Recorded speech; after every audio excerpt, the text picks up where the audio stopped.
Hey everyone, it's Chris Langton here, and in today's video we're going to be talking about how to separate your gym from your competition, how to become basically incomparable to any other gym around you that is competing, that's in the same sort of niche of services that you guys are in. And we're going to be talking about how to do that without changing too much actually on the back end and on the delivery of the service side of things, but rather more on the perception that your prospects have of your business and of what it's offering. So we're going to get into that. If you're not familiar with me, you're not familiar with the channel, my name is Chris and I help gyms to scale and grow and do that actually profitably. So yeah, without further ado, we're going to get into how to actually do this and implement this for your gym. We're going to discuss some ideas. The first idea is not foreign to you. It's going to be price, right? So when I say differentiate your services and differentiating your gym from your competition in terms of price, what I'm not suggesting you do, and this is absolutely what you should not do, is just look at what all your competitors are charging, take an average of that, and then go slightly below that, and then be like, okay, this is what we're going to charge because it's going to be slightly cheaper, and then we're going to do just a little bit more than everyone else is doing and charge a little bit less, and that's how we're going to be different. Okay, that's not what I mean.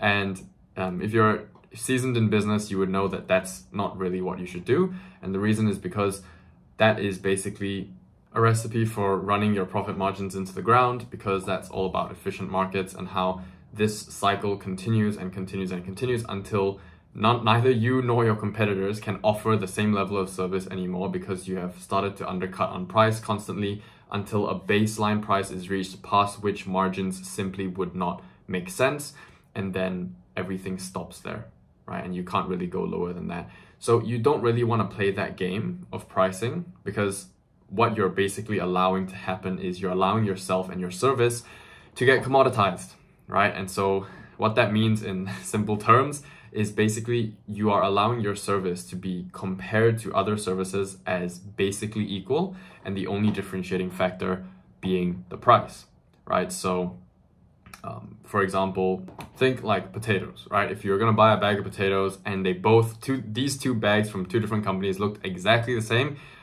your brain is immediately going to go to, okay, well, which one's cheaper, right? I will buy the cheaper one. I will compare these two things on price because they are basically identical, right? So you don't want that to happen to your service, because you know, and I know that hopefully your service is not identical to other gyms and other offerings in your niche, whether that's personal training, whether that's group training, etc.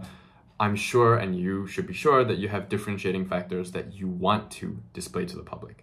So you absolutely do not want to just compete on price and just look at what everybody else is charging and determine your pricing based on that.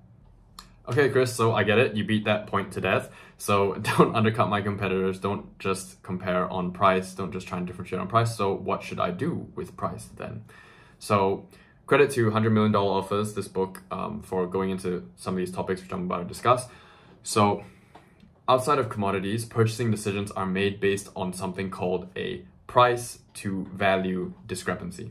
So the price to value discrepancy is basically, if I look at something that I'm about to purchase and in my brain, the value that it's going to give me far exceeds the price associated with it, I will purchase this thing, right? Because I think I'm getting more value than I am paying for in money, right? And then of course, on the flip side, if I feel like the value that I'm getting is not at all above the price and the discrepancy, or maybe even it is above, but it's just not enough, the price to value discrepancy is just not great enough, I might not purchase this thing, right? It would be a negative impact on my purchasing decision, right? So what you want to do is you want to make sure that firstly, you are providing the most value possible to your customers, such that your price to value discrepancy can be really big, right? And then you determine the price based on the value of the services that you're providing and not based on what other people are pricing.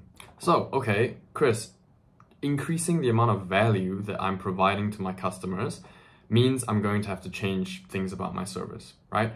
So as much as possible, yes, do that. Try to improve that and increase the value that you can bring by changing your services. But another thing that you can do is just to increase the perceived value of your services, right? So the difference is just the service on the back end might stay the same, but how the customer perceives that service, you can in fact influence that, right? So what I mean by that is, again, credit to $100 million offers for this idea. So there's something called the value equation, which is an idea in the book that talks about basically an equation to determine the perceived value of, let's say, a product or a service, right? So on the top, I'm going to put it right here. On the top, you'll have perceived likelihood of achievement multiplied by the dream outcome. And then on the bottom, you'll have the time delay and the effort and sacrifice required to achieve this outcome. So basically, you want to frame your services and you want to present them in an offer, during, let's say, a sales conversation. You want to present them in such a way that it utilizes this value equation to really echo the most amount of value and signal that to the prospect in the sales conversation. So for example, very simple example, prospect wants to come in and, improve their health and fitness. They want to lose 20 pounds. So I say, okay, I offer personal training. I can help you lose 20 pounds, right?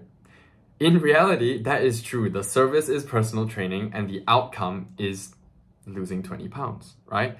But that doesn't sell as well as, okay, fantastic. I will put together a step-by-step guide for you to reach this goal, which I've helped hundreds of people reach before you as well.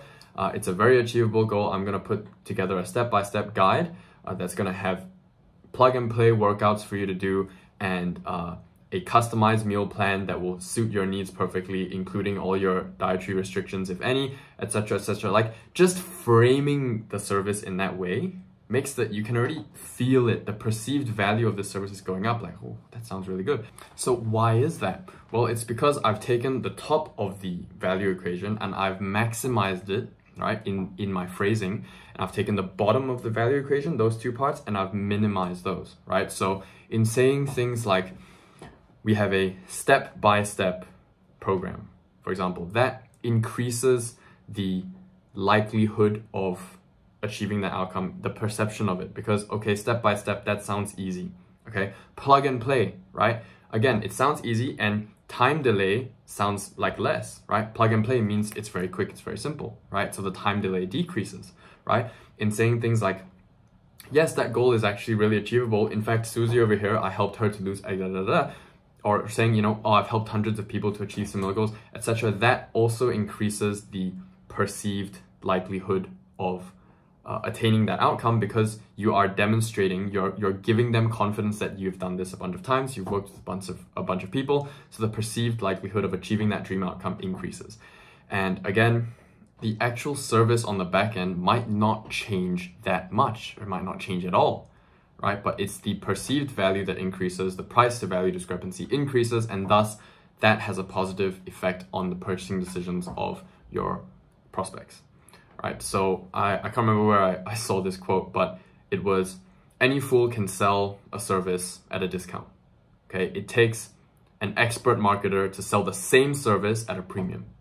So in summary, if you can take every component of what you're offering at your gym and what your niche of service is, if you can take every component of that and run it through the value equation and express it and describe that service in a way that maximizes the top of the equation and minimizes the bottom of the equation, if you can do that for every single component in your service and put it in one nice big bundle, I guarantee you it is not going to sound like anything your competitors are doing, and thus consumers will be forced to make a purchasing decision not based on price, but actually based on value. And then you can get, you're in a real conversation now with the prospect, and you're not just getting pushed around on price, right? So it's very different to sell a personal training program that will help you lose weight. It's very different to sell that than to sell the foolproof method or the foolproof frameworks to lose any amount of weight that you want to in a short amount of time, that's so easy that even your kid could probably do it, right? Just in terms of how these two things sound, they sound extremely different. Now, of course, I went a little bit extreme maybe in that example, but you get what I'm saying. They don't become comparable anymore, right? The perception of what you're offering is no longer comparable to your competitors, and that is an advantage, because then you can really start having a conversation with the prospect based on the value that you're going to be providing to their life, right? Which hopefully is going to be a lot, right? And not just based on, oh, well, this guy down the road does it cheaper. Because what does he do cheaper? He doesn't do the same thing as you.